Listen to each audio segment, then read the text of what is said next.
That wasn't my wife's affair. She built the perfect cover, an art class that never existed. Sounds crazy, right? I never imagined she could fool me. Then the day I caught her in the act came, and everything I thought I knew about her fell apart.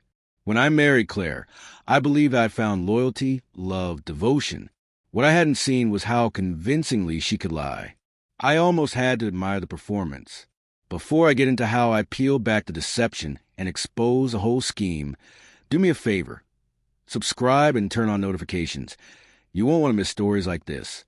I met Claire 8 years ago at a charity gala I'd gone to reluctantly.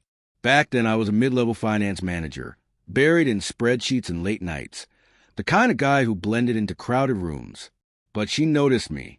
Claire wasn't someone you could ignore, blonde with a quick, knowing smile and eyes that seemed to anticipate what you'd say.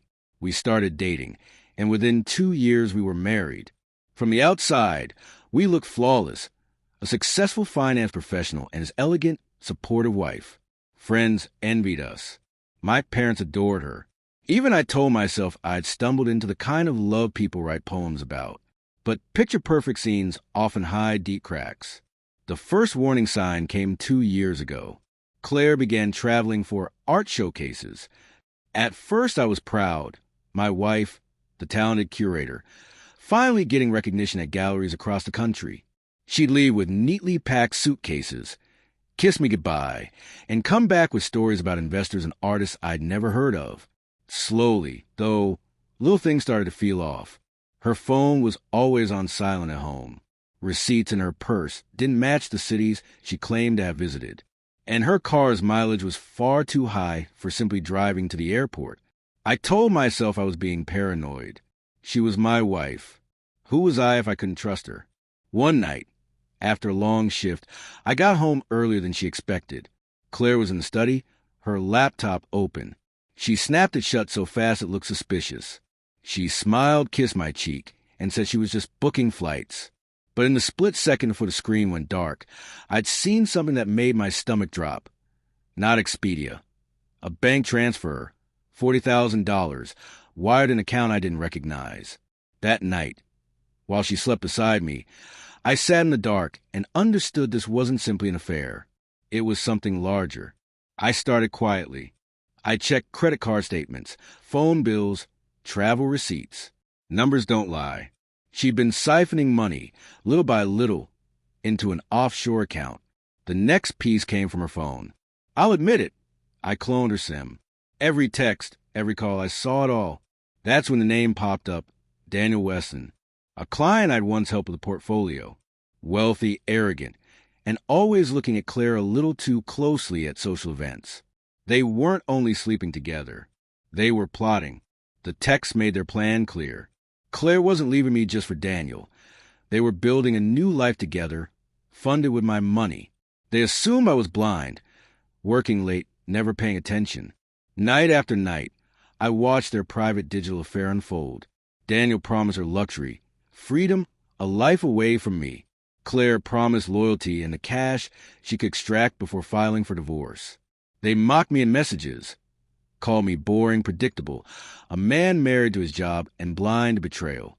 I read their words with a calm I didn't feel. Their mistake was underestimating me.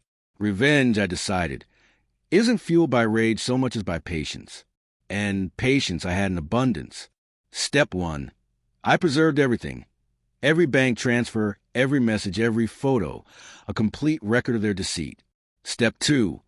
I moved money of my own, quietly and deliberately, into accounts Claire didn't know existed.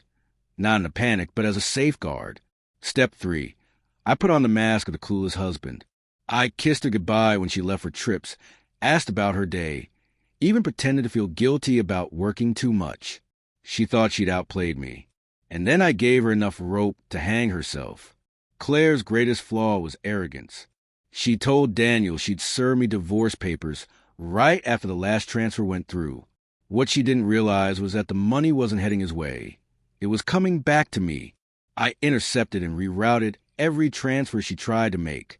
The expression on her face when she discovered her account empty was priceless. That night, she came home pale and trembling. She poured a drink before she spoke. I asked if she was all right. She snapped, shouted, slammed her glass down. For the first time, I saw genuine fear in her eyes. 2 weeks later, I arranged a dinner.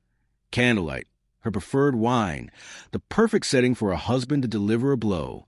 I slid an envelope across the table. Inside were printouts. Every text with Daniel, photos of their rendezvous in hotel rooms, and bank records documenting her transfers. Color drained from her face. She started to speak, but I held up a hand. I know everything, I said. I don't want explanations. I want you to leave. She begged, pleaded, raged. You can't do this to me, she screamed. But by then I already had everything I needed. Her reputation in tatters, the lover who vanished once the fun stopped, her future collapsing in a single evening. I walked away composed, with everything intact. Daniel blocked her the moment his account stopped rising.